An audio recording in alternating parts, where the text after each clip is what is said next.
Satu kekayaan dihisap ya, Kerakusan itu ya. dihisap oleh tawon-tawon itu ya. Betul betul. Tawon-tawon itu siapa saja yang menghisap madu, Iya, kemudian pergi. Nah, kita bicara selatan ini ngomongan mitos lagi, Bung betul Andi. betul betul betul. Ini adalah benteng wilayah selatan Betul betul. yang langsung berbatasan dengan laut lepas. Iya, Laut lepas loh sana itu. iya, Kalau ini pagar bentengnya, Gunung Satu, Tumpang Pitu, terus Gunung Salak dan seterusnya, semua digali iya, dalamnya. Selatan Banyuwangi nggak akan ada bentengnya. pertahanan Iya, bentengnya. iya, iya, Dan artinya peristiwa dulu pernah tsunami, iya. nah, seandainya terjadi tsunami, maka akan bisa sangat mungkin selatan itu akan digerus oleh ombak Balik selatan. lagi ya, kita mengukur moral pemimpin, Bung Dani. Hmm, Ibaratnya Banyuwangi ini ada karena nenek moyang kita yang berjuang. hmm, Pejuang-pejuang kita yang sudah mengorbankan dan mempertahankan wilayah Banyuwangi dari cengkeraman katakan hmm, penjajah kolonial ya, supaya tidak dikuasai, dan itu pengorbanan yang sangat luar biasa. hmm. Bahkan Bung Dani juga pernah meneliti bahwa ada satu peperangan yang besar dalam pengorbanan Perang Bayu. Perang Bayu ya, di situ Hmm. banyak sekali korban pejuang-pejuang Banyuwangi dalam mempertahankan wilayah. Iya, adalah perangan itu. Ya, dia berkorban itu apa? Untuk menyelamatkan. Hmm. Dalam arti dia berkorban itu nanti generasi yang akan datang, dia gak berpikir dirinya sendiri. Hmm. Tapi sebetulnya dia berpikir Untuk menyiapkan untuk menyiapkan keturunannya, anak keturunan-keturunannya cucunya. agar mereka tidak dijajah gitu kan, Ya. diambil sewenang-wenang oleh hartanya. Tapi sekarang Hmm. harta itu bukan penjajah atau kolonial yang sekarang. Ya. Justru penjajahnya adalah penguasa gitu Iya, kan. penguasa.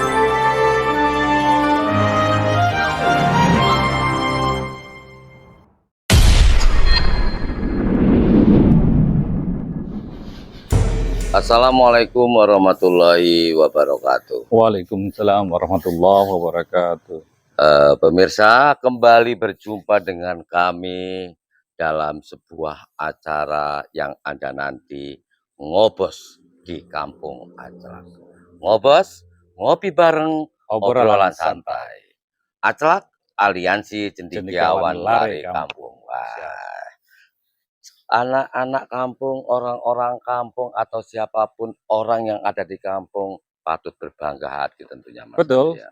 Justru embrio-embrio atau Hmm. cendekiawan itu munculnya tidak terkira kalau Dari kampung. dari kampung, orang-orangnya itu ada Hmm. berada di kampung. Cuman masalahnya Hmm. mereka-mereka itu biasanya di belakang layar, Bung Dani. Ya, Konseptor itu biasanya nggak mau tampil kan. betul. Tapi ide-ide, gagasan-gagasan mereka berhamburan itu ya. Betul. Hmm. Justru yang tampil itu ya sengkuni biasanya. Sengkuni biasanya. Berlagak seorang jagoan, seorang Betul, pahlawan betul. kan itu. Padahal di belakang itu dia punya maksud menikam. Menikam, oke. Bung Andi, karena Siap. kita acaranya ngopi bareng, obrolan santai, ngobos Iya, di Kampung Aclak, siap. kita wajib hukumnya Ya, ngopi dulu, ngolah pikir, oke? ngopi, Ngopi. ngolah pikir. Nikmat ini. Ya, Nah, oke, pemirsa, saya bersama Bung Andi Purnama Kamela, siap. pengamat kebijakan publik. Nah, saat ini masih meronai ruangan Anda dalam acara ngobos di Kampung Aclak. Bung Andi, Siap. tahun 2024 itu kan momentum untuk pemilu serentak se-Indonesia ya, Ya, pesta demokrasi pesta ya. demokrasi. Termasuk diantaranya di situ adalah mulai pilpres, pilkada, Pileg. pileg secara Ya, bersama-sama ya. betul, betul. Dan Eh, Banyuwangi juga Pilkada akan juga ya, juga dilakukan pilkada dan pilkada ya. pileg ya. Betul, betul. Eh, Nah, pemirsa, ini kalau Anda melihat di tingkat nasional, ini sudah umek ya. Umek Ya, itu kalau diartikan apa ya? Udah ramai udah ya, ramai, udah ramai, udah bergolak udah bergolak. calon-calon atau bakal calon presiden yang diusung oleh masing-masing partainya ya. Ya, Namun menariknya di Banyuwangi ini sampai saat ini padahal bulan Juni Iya. 2023 ini belum satu pun muncul Samar calon. samar-samar tapi hilang, Samar-samar hilang. hilang, Iya, samar-samar hilang. iya. Nah, ini aneh, biasanya itu kalau pilkada sebelumnya itu 2, 3 tahun itu udah, apa namanya, jejer-jejer calon-calon itu. Jejer itu apa, Bang? Ya, Jejer. jejer itu ya sama orang berjejer itulah. Itu antri untuk nyalon kan Oh, gitu. siap, siap. Nah, menunjukkan baik itu yang apa, diusung oleh partai, bahkan independen itu dulu bermunculan. Betul. Namun aneh tahun ini, apa, tidak ada muncul. Iya, iya, Nah, betul. kira-kira menurut Bung Andi, Iya, fenomena seperti ini apa sih yang menjadi penyebabnya ini? iya. Pertama, keran untuk beberapa partai untuk Hmm, dilahirkan, itu kan baru dibuka tahun ini, Bung Dani. hmm, Artinya partai-partai baru kan juga bermunculan. ya, Ya, tentunya juga tapi kan persyaratan-persyaratan untuk keikutsertaan dalam upaya pencalonan itu kan ada batasan-batasan yang bisa dibilang regulasi pusat atau regulasi yang sudah muncul itu kan harus mengikuti hmm, parliamentary threshold itu yang 20% 2%. keterwakilan, Bung Dani. Kalau tertutup nanti yang dibutuhkan berarti balik lagi ke yang dulu ya, dipilih oleh melalui DPR nanti itu. Kalau tertutup itu kan ini kan antara terbuka dan tertutup yang memang Ya, lagi pada dibicarakan dan ini menunggu keputusan MK ya. hmm, Jadi kalau menurut saya, kalau ibaratnya tertutup, kita hanya memilih partainya. Artinya figur-figur yang dikatakan calon cendekiawan muncul, hmm, katakan untuk legislatif, hmm, itu akan bakal tertutup, Bung Dani. hmm, Yang terpilih itu kan ibarat yang nomor urutan besar saja. ya. Katakan Kalau di pileknya kalau itu, di pileknya kan ibaratnya nomor 1, nomor 2, 3 itu kan dikuasai oleh kepengurusan partai. kesempatan untuk partai Ya, bargaining ya. sedangkan yang keikutsertaan beberapa personal calegnya itu merasa a priori Hmm, bakalan tidak terpilih gitu ya, kan. ya, jadi percuma ya. Jadi percuma mungkin tidur aja Hmm, mendingan daripada menghabiskan biaya untuk kampanye, biaya untuk nah, mengenalkan elektoralnya itu kan merasa percuma. Begitu dia mendapatkan suara pun akhirnya itu diakumulasi di tingkat kepartaian atau organisasi partai yang menentukan. ya, Yang tentunya kan porsi-porsi itu akan diambil nomor urutan yang paling atas gitu dan kan. biasanya itu kan bersifat sangat internal Ya, biasanya. sifatnya internal. Masalahnya kekuasaan kekuasaan untuk ketua partai kan lebih dominan untuk Betul. mengaturnya gitu kemudian. Yang penting ada restu dari atas itu Iya, ya. betul. Oke, Bung Andi, Siap. terlepas dari masalah itu ya, kita bicara calon atau figur yang akan maju untuk memimpin Banyuwangi ya. Ya, Ini khususnya sampai sekarang Banyuwangi ini ya, Pilkada Banyuwangi ya. Banyuwangi ini sampai sekarang ini belum muncul ya, Betul, betul. belum muncul. Memang kalau untuk menjadi seorang baik tertutup maupun terbuka, langsung maupun tidak langsung sama-sama kosnya cukup besar ya, Betul, cukup besar. betul. Terlepas dari biaya itu, setidaknya kan harusnya muncul calon-calon, apakah itu calon transparan, Iya, atau calon istilahnya putra daerah, iya, itu sampai sekarang ini belum belum begitu tampak ya. betul. Apakah ini memang, di Banyuwangi ini mengalami semacam kelangkaan tokoh, Iya, kelangkaan stoknya figur, menipis. atau stoknya Nggak bukan ada, hanya menipis atau hilang hilang sama ya? sekali ya. Iya, iya, iya. Padahal Banyuwangi ini butuh seorang figur atau seorang pemimpin yang bisa membawa, Banyuwangi yang jauh lebih baik lagi.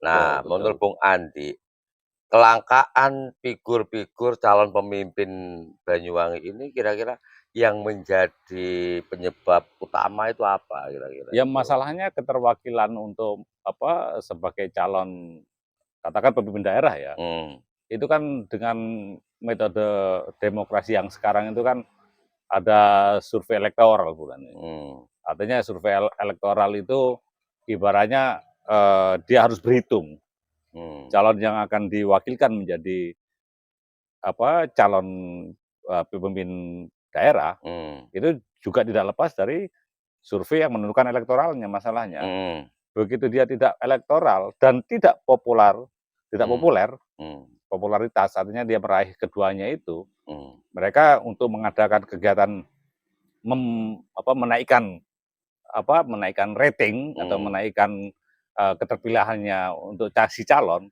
Hmm. itu kan juga membutuhkan biaya yang cukup besar, Bung Dani, Ya, ya. betul, konsekuensinya itu. Jadi hal ini kan juga nantinya bakalan, kan tentunya seorang figur yang populer atau tokoh yang mempunyai elektoral atau mempunyai keterwakilan sebagai calon pemimpin, Hmm. dia kan biasanya Hmm. mewakili terhadap figurnya. Hmm. Tapi seorang figur itu belum tentu dia Hmm. Hmm. mumpuni, dalam arti tanda Hmm. kutip mumpuni, Bung Dani, ya. Tidak hanya Hmm. bicara elektoral dan popularitas gitu kan. Hmm. Tapi dia harus mempunyai kesiapan-kesiapan seperti Hmm. pensupport pendanaan gitu kan, pendukung kampanye. Hmm. Itu kan cukup besar, Bung Dani. Ah, ah. Nah, sedangkan untuk katakan mereka-mereka yang mau membiayai si pihak ketiganya yang diajak untuk bergabung, Sponsornya, sponsor. sponsornya, itu juga akan berhitung calon ini mempunyai popularitas Hmm. atau mempunyai Hmm. elektoral gitu Hmm. kan. Hmm. Bila sudah katakan dalam kategori hasil survei saja, Hmm. bila itu tidak mencukupi, Hmm. meskipun partai mencalonkan kan juga Hmm. tidak ada yang berani. Masalahnya itu kos-kos Hmm. politik itu juga menjadi taruhan. Hmm. Nah, mereka-mereka ini kan untuk menentukan antara sponsorship ya, Hmm. sponsor utama Hmm. dengan tokoh yang akan dijadikan Hmm. keterwakilan sebagai calon Hmm. pemimpin sebuah daerah, itu kan berhitung semuanya itu, Bung Dani. Ya. Memang ada sisi pertimbangannya antara tertutup dan terbuka. Mungkin kalau tertutup kan lebih kecil ya, Hmm. ibaratnya kos biayanya lebih kecil. Hmm. Apalagi ke depan nantinya Hmm. ibaratnya untuk biaya-biaya politik apabila ini sistemnya tertutup, ibaratnya Hmm. tidak lagi ditentukan oleh katakan popularitas, tapi di Hmm. sini ibaratnya partai mana yang diminati oleh masyarakat Dan modal cukup. dan modal cukup. Itu kan Hmm. menjadi pertimbangan-pertimbangan eh, mungkin munculnya calon-calon figur daerah Nah, yang katakan untuk bersaing di pilkada itu berkurang, Bu. Gitu. tapi begini, kalau pendapat saya, ini ada mitos, ya. Oh, Ada mitos ini, mulai zaman ini dulu pilkada itu. juga ada hubungannya mitos ya? Iya Wah, betul, iya, iya, ada iya. mitos ini bahwa siapapun yang bisa mimpin atau jadi Bupati Banyuwangi itu akan mendapat kemuliaan dan kemewahan. Eee, ini mungkin, bisa dikaitkan dengan apa ya, unen-unen dari leluhur Iya, iya, gitu. iya. Dan ini beralasan, mitos yang ada hubungannya dengan keberadaan, apa ya, SDA, juga sesuatu tersembunyi di Banyuwangi. Betul, betul, betul. Eee, Siapa un yang mengarang itu, Bu? unen-unen dulu. Mitos itu sebuah unen-unen itu dalam Bukan arti bukan, ada. mitos itu kan sesuatu yang diyakini. Oh, siap, Sesuatu siap. yang diyakini, Ya, mitos ya. itu sesuatu yang diyakini, yang dipercayai, itu adalah itu loh sebagai bentuk, keyakinan dan kebenaran gitu. Ya, ya, Kalau ya. unen-unen saya maksud dari leluhur itu begini, Siap. nang Sukojati, ngunduh mahoni ambi keluwe, Ya. ya, kadung bisa dadi bupati nang Banyuwangi, bakal sugih. Wis. Artinya, Muncul tahun berapa itu? ya ini undang-undang dari leluhur saya Ya, ya, gitu, ya, ya. leluhur saya. Ini kaitannya kenapa ini mitos, ada mitos yang meyakini bahwa seperti yang saya sebutkan tadi, siapapun yang menjadi bupati Pemimpin di Banyuwangi, Banyuwangi. maka akan dijamin kaya, Oh, ngono Sugih Kak, itu ya. sugih Ya, itu. siap. Nah, ini dikaitkan dengan sebuah buku, buku yang Oh, ada bukunya juga ya? ada bukunya. Kenapa itu bisa terjadi, munculnya mitos, ada buku yang pernah dikarang oleh Made Sujana, Ya, ya. judulnya Nagari Tawon Madu. Ya, ya. Nagari Tawon Madu ini menggambarkan bahwa Banyuwangi ini ibarat madu, Ya, ya. di mana madu itu biasanya kan diserbu oleh tawon-tawon itu. Ya, ya. Tawon-tawon karena untuk menghisap madunya. Betul, betul. Nah, kita bisa buktikan di Banyuwangi apa saja, Betul, betul. apa namanya, yang dimaksud dengan madu itu pasti kan ada semacam harfiahnya, Ya, ya. atau istilahnya jenis-jenis apa aja yang bisa mendukung dikatakan madu Siap, ini, siap. kan begitu. Nah, saya yakin Bung Andi dalam hal ini karena Bung Andi ini, putra daerah Banyuwangi, tentu tahu gitu Ya, loh, ya, ya. apa aja kekayaan yang ada di dalam rahimnya Banyuwangi, Ya, ya. Betul. gitu. Kalau apa yang dapat Bung Andi ketahui tentang madu itu? Ya, tadi Bung Yani menyinggung tentang unen-unen yang dikatakan hampir diyakini itu suatu kebenaran. Mhm. Artinya memimpin di Banyuwangi akan mendapatkan satu kesejahteraan yang kaya raya, Kekayaan, ya kekayaan yang luar biasa misalnya. Sebetulnya pertama Bung Dani, paradigma menjadi pemimpin Banyuwangi itu adalah sebagai seseorang yang menguasai aset, mmm, mengelola aset mhm, ibaratnya. Kemudian untuk menjadi seorang bupati itu lebih me mempertimbangkan ini Bung Dani, bagaimana eksploitasi alam itu akan mhm diberikan satu mhm perizinan. mhm Nah, eksploitasi alam dulu, seorang pemimpin atau leader sebagai bupati, itu paling gampang untuk mendapatkan satu saja titik kekayaan, itu adalah memberikan izin tambang, Bupati. mhm. Tapi sekarang itu agak sedikit tidak populer karena perizinannya sudah diambil ke wilayah SDM, provinsi itu untuk galian C. untuk tambang galian C. Nah, Tapi itu masih tambang ya, untuk masih tambang galian tambang. C, yang lainnya mungkin? Ya tapi sebetulnya meskipun perizinannya itu Mmm, sudah, dikelola atau diberikan haknya itu oleh provinsi, mmm, tetapi masih bisa konspirasi masalahnya. mmm, Contohnya begini, untuk mendapatkan satu hak tambang, itu kan mengajukan satu prinsip pengajuan pola ruang ya. mmm, Nah, disitulah bisa juga masuk. mmm, Artinya celahnya ya? celahnya untuk transaksional kan tetap ada lah Bung Dani. Iya ya, Artinya meskipun dia perizinannya dari pusat, tapi kan tidak lepas juga dari, katakan pemimpin daerah gitu kan. mhm, Nah, dulu orang mengejar menjadi bupati itu adalah satu memberikan izin tambang masalahnya, IUP, mmm, eksplorasi dan IUP produksi. mmm, IUP eksplorasi dan IUP IUP, produksi atau eksploitasi. mmm. Itu seorang bupati begitu tanda tangan itu harganya bisa puluhan miliar ya, Kali berapa ya? sekali. Dulu Dulu ya, itu kan. dulu. Semenjak tahun 2014 itu kan izin tambang sekarang digeser ke dari Mhm, pusat, kemudian pusat ke provinsi gitu kan. Artinya masih itu pun masih tidak lepas. mmm, Apalagi kalau kita mengingat pada waktu pelepasan, Bukit Emas kita ya, anu, tumpang Tumpang Pitu, Pitu. tumpang Pitu, Tumpang Pitu itu kan diberikan, mhm, itu juga masih kekuasaan bupati. ya ya, Itu masih bupati yang tanda tangan itu. iya, Masalahnya iup eksplorasi dan iup, eksploitasi eksploitasinya ya, itu yang tanda tangan bupati gitu kan. mmm, Itulah yang paling dikejar dahulu.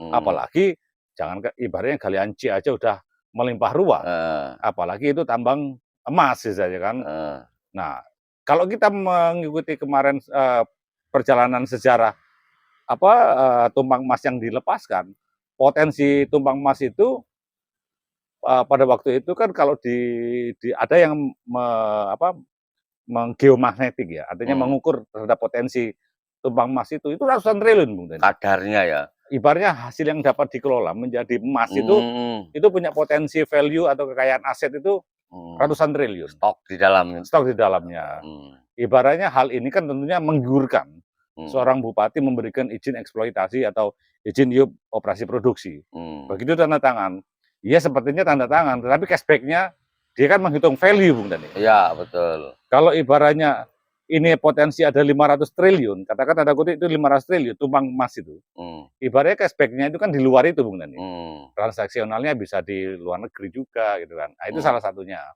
Yang kedua yang dikatakan tadi bisa sugih itu adalah luasan alam Banyuwangi. mhm, Luasan alam Banyuwangi itu ibaratnya tanah-tanah pelepasan daripada HGU. Itu mhm, juga yang pegang untuk sewa-sewa ya, untuk yang megang keputusannya siapa? bupati ya, Bupati juga. mmm, Ibaratnya, sektor-sektor jadi sugih itu banyak. Ibaratnya gini, uang yang masuk mhm, itu saja bisa jadi sugih tanda kutip ya. mmm.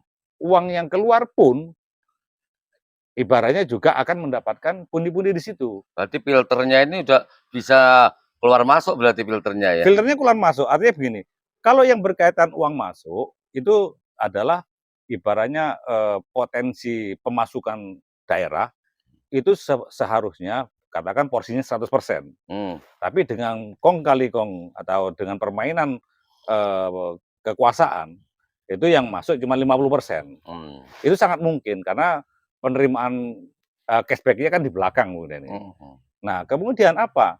Anggaran belanja daerah, Hmm. uang yang keluar.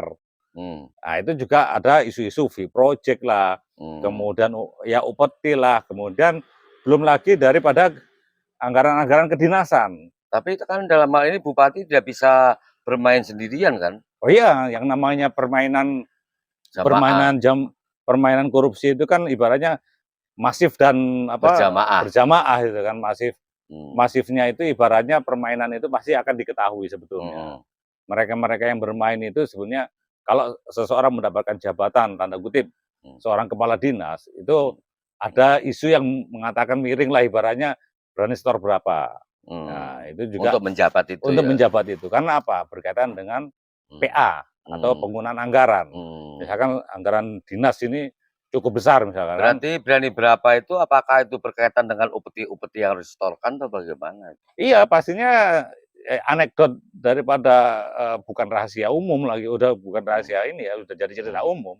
Itu untuk menjadi seorang kepala dinas juga untuk ibaratnya berapa setor itu juga ya kita mendengar di masyarakat lah ya, Rame lah ya. ramai. Jadi yang tadi sugihnya itu adalah uang masuk dan uang keluar. Hmm. Uang masuk pun bisa dikatakan potensi kebocoran, uang keluar pun dari APBD juga tanda kutip juga kebocoran sebenarnya. Iya, jadi keluar masuk bisa bocor juga ya. Iya, Iya.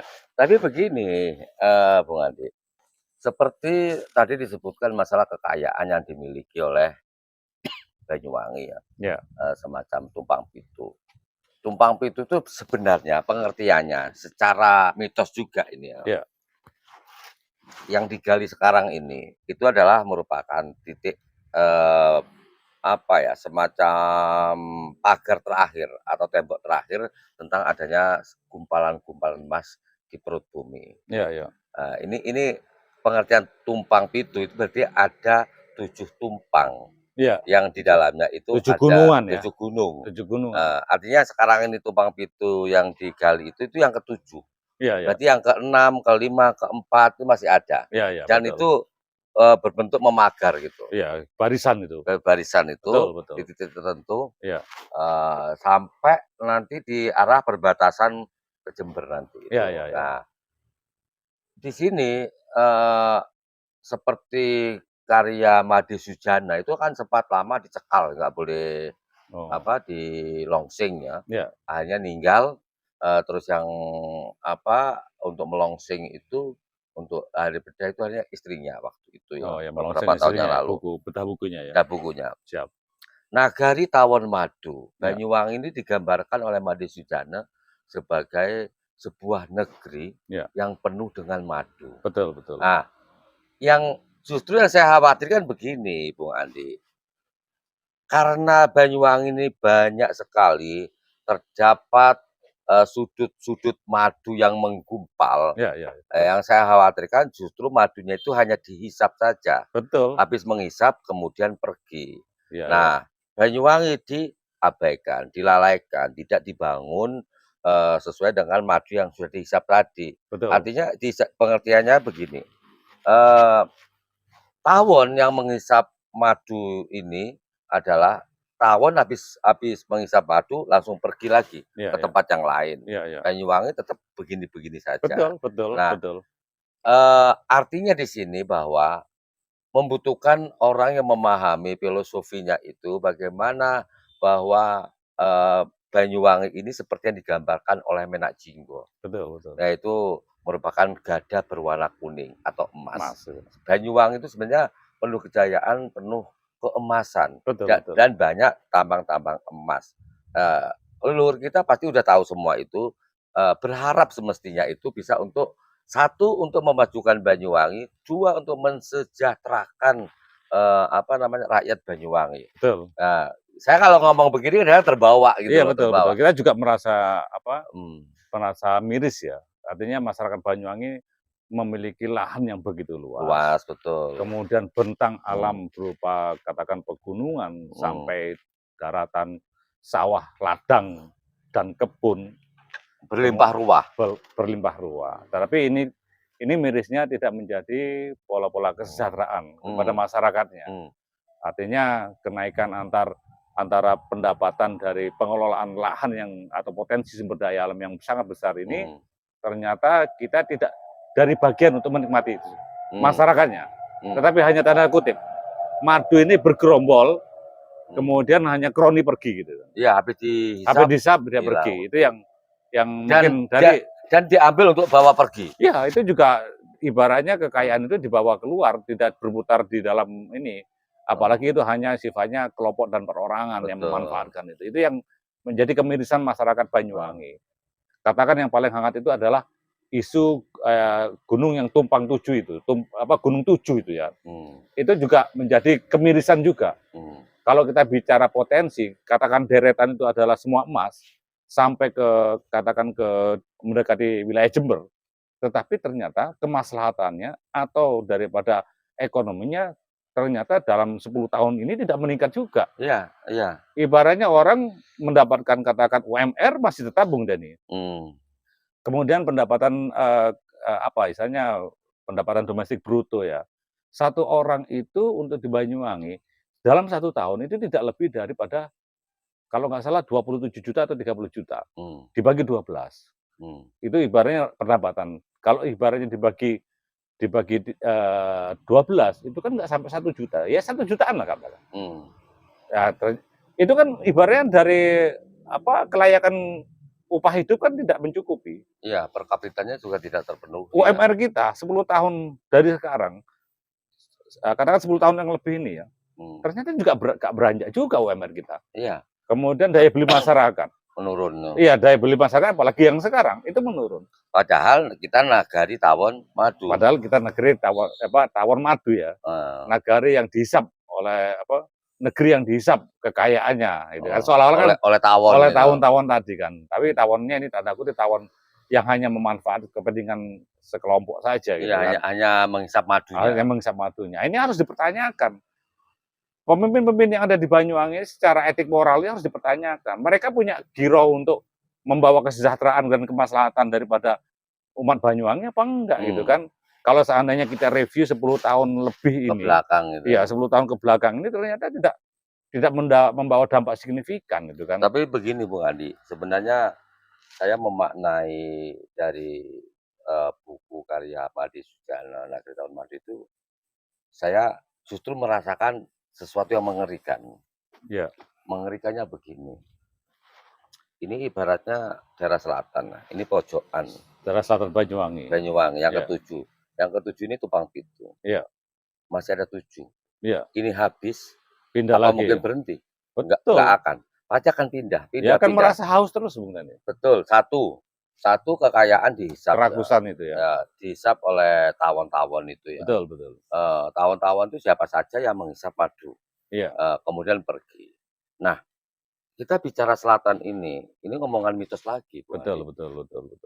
Ini adalah benteng wilayah selatan. Betul. Yang langsung berbatasan dengan Laut Lepas. Iya. Laut Lepas loh sana itu. Iya. Kalau ini pagar bentengnya, Gunung 1 Tumpang Pitu, terus Gunung Salak dan seterusnya. Semua digali dalamnya. Selatan Banyuwangi nggak akan ada pertahanan bentengnya. Iya. Dan artinya peristiwa dulu pernah tsunami. Nah, seandainya terjadi tsunami, maka akan bisa sangat mungkin selatan itu akan digerus oleh ombak selatan. Iya. Jadi yang masih selamat sampai saat ini justru hanya satu selatan itu. Iya. Alas Purwo. Iya. Yang masih selamat loh, yang nggak tersentuh. Masalah masih konservasi ya. Konservasi itu. Betul. Teluk Ijo aja dalam tanda tanya. Teluk Ijo itu. Betul. Tapi Teluk Ijo itu bukan benteng, tapi yang benteng justru Alas Purwo itu. Iya. Nah, leluhur kita sebenarnya sudah menempatkan pada posisi titik itu istilahnya tetenger bahwa ada titik-titik yang harus nggak tahu cara beliau waktu itu seperti apa menemukan titik-titik penting itu. Iya. Tapi ditandai dengan sebuah pusaka untuk dijaga. Iya.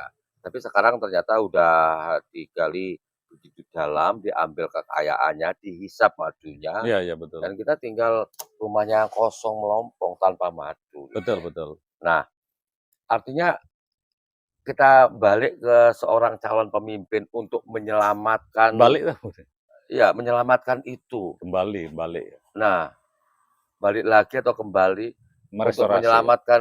menyelamatkan Banyu ke depan supaya nggak sampai 7 gunung itu, gunung emas itu semuanya Betul itu ya. betul betul. Itu, pemimpin seperti apa yang harus kita harapkan untuk bisa menyelamatkan Banyuwangi di masa mendatang ini? Iya, balik lagi kita mengukur moral pemimpin, Bung Dani. Mmm, Ibaratnya Banyuwangi ini ada karena nenek moyang kita yang berjuang. mhm, Pejuang-pejuang kita yang sudah mengorbankan dan mempertahankan wilayah Banyuwangi dari cengkeraman katakan mhm, penjajah kolonial ya, supaya tidak dikuasai dan itu pengorbanan yang sangat luar biasa. mmm, Bahkan Bung Dani juga pernah meneliti bahwa ada satu peperangan yang besar dalam pengorbanan Perang Bayu, Perang Bayu ya, di situ mhm, banyak sekali korban pejuang-pejuang Banyuwangi dalam mempertahankan wilayah. iya, daerah perangan itu, Iya, dia berkorban itu apa?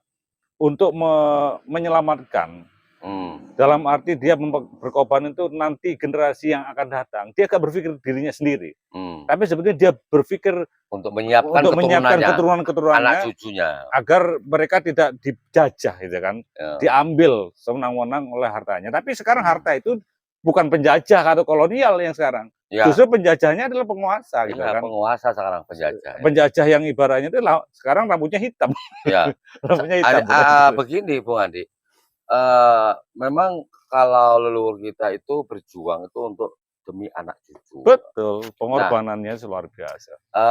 saya malah punya semacam, apa ya, semacam keinginan, bagaimana dari kampung Aclak Iya, lahir Putra Wayah.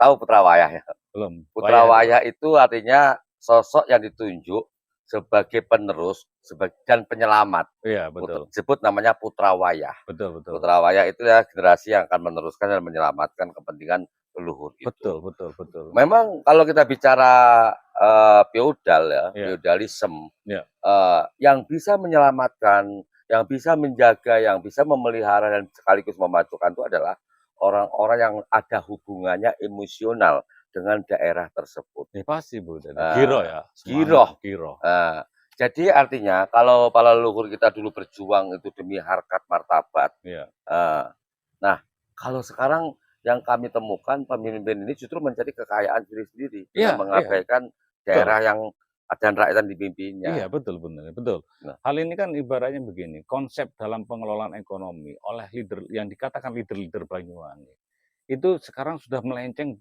untuk memperkaya diri sendiri. mmm, Ibaratnya masyarakat dibiarkan tetap mmm, dengan daya daya beli yang lemah, dengan ekonomi yang masih yang mengenaskan. hanya landai ya Heeh, ibaratnya. Itu padahal kita mempunyai potensi yang tanda kutip, kita untuk menyiapkan katakan itu andalan ya. mmm, Gunung Mas itu sebenarnya kalau dikelola andalan, betul, tetapi ternyata tidak menjadi andalan, tidak heeh, menjadi apa, sebuah bom ekonomi untuk dapat mensejahterakan masyarakatnya. mmm, Itu ibaratnya pusaka terakhir lah iya betul betul, untuk kita keluarkan, bentengnya benteng itu, terakhir. Kalau ini dikeluarkan pasti mmm, rakyat Banyuwangi sangat kaya raya ibaratnya. Tetapi enggak, ini dikeluarkan pun ternyata itu tidak signifikan pengaruh daripada perekonomian yang ada di nggak ada Banyuwangi. apa-apanya kan. Padahal kita sudah mengeluarkan andalan yang jurus andalan istilahnya gitu, Bung Dani. Jangan pihak lain, tawon-tawon nanti yang menghisap madu itu. Iya, Dan itu Bung Andi, kalau itu dibiarkan terus-menerus dengan keserakahan yang mereka lakukan, betul betul. bukan hal yang mustahil akan menimbulkan sebuah kutukan nanti itu Iya ya. iya. Kalau Kutukan itu ka bahaya. kalau ibaratnya satu tumpang saja yang kita rasakan adalah ketidakadilan, kemudian tidak ada dampak dan efek daripada kemajuan yang signifikan dari ekonomi dan kesejahteraan masyarakat Banyuwangi. Bagaimana kita percaya untuk Mmm, melepas 7 tumpang lagi, 6 tumpang lagi? mmm, Ini kan akhirnya kita kembali lagi, moral yang dikatakan pemimpin daerah, apakah seperti itu, gitu kan. mmm, Sedangkan masyarakat ini sebetulnya kalau pemimpin yang memilih pemimpin yang cerdas, kalau saya punya jurus andalan, saya keluarkan yang terakhir Bung Deni. mmm, Padahal saya masih banyak jurus di awal saja. mmm, Jurus-jurus saya di permukaan saja, itu masih banyak sekali. betul. Ini ibaratnya, andalan daripada, ekonomi kok dikeluarkan tapi tetap hasilnya tidak ada. Tidak tidak menciptakan kesejahteraan bagi masyarakat kan. Sekarang itu Bung Dani ya, kita itu adalah harus mengasah Ibaratnya kita harus memperbanyak Hmm. embrio-embrio cendekia ini muncul, Hmm. supaya dapat memilih mana yang pemimpin memang memberikan manfaat dan kesejahteraannya Hmm. bagi masyarakat Banyuwangi. Hmm. Mana yang memang pantas untuk katakan ke depan terpilih. Hmm. Dengan konsep-konsep yang kemarin kita sudah merasakan apa, tanda kutip kepahitan Ya. itu mungkin ini kan. Kenelangsaan. Kenelangsaan itu ternyata itu menjadi pelajaran yang sangat Hmm. berarti bagaimana cara-cara untuk memimpin seorang leadership ke depan gitu Bung Dani. Oke. Kemudian bagaimana kita memilih yang katanya dia wakil-wakil rakyat kita, ternyata dia tidak Mewakili kepentingan rakyat ya. tidak apa ibaratnya mencederai dengan amanah rakyat. Hmm. Nah, inilah yang harus dicerdaskan. Hmm. Ibaratnya kampung-kampung Aclak ini harus diperbanyak Bung Dibangun, Dani. diperbanyak ya. Supaya untuk Hmm. menjadi bagaimana cara paradigma memimpin Banyuwangi dengan kekayaan alam yang besar ini menjadi efek dan dampak bagi kesejahteraan dan Kemajuan kemajuan Banyuwangi. Banyuwangi, Bung Dani. Oke, Bung Andi, terima kasih pemirsa. Ya, Itu tadi ulasan yang kita hanyut dalam suasana betul. karena Banyuwangi memang memprihatinkan. Ya. Ya, saya secara pribadi berharap ya apa yang sudah diperjuangkan dari leluhur menata demikian rupa peradabannya, simpul-simpul untuk kemajuan Banyuwangi. Seperti yang dicatatkan oleh Made Sujana lewat karya bukunya bahwa Banyuwangi sebagai nagari tawon madu. Nah, madu-madunya udah banyak yang dihisap, ditinggalkan begitu saja. Seperti hanya tumpang pitu, dihisap begitu aja, campakkan Banyuwangi. Mudah-mudahan ini tidak akan membuahkan sebuah kutukan bagi pelaku-pelakunya. Nah, Banyuwangi juga terselamatkan. Oke, terima kasih. Salam budaya berbasis kearifan lokal. Wassalamualaikum warahmatullahi wabarakatuh. Waalaikumsalam warahmatullahi Oke, Bu wabarakatuh. Andi, kita nuntaskan kopi dulu ya. Setelah Kita semangat ya. Semangat Ya. itu. Karena kita cerita masalah leluhur. Iki tutu atra kesenjarangan tapi ngatake wong cendekiawan. Iki tutu kampung senjarangan tapi kampunge wong cendekiawan.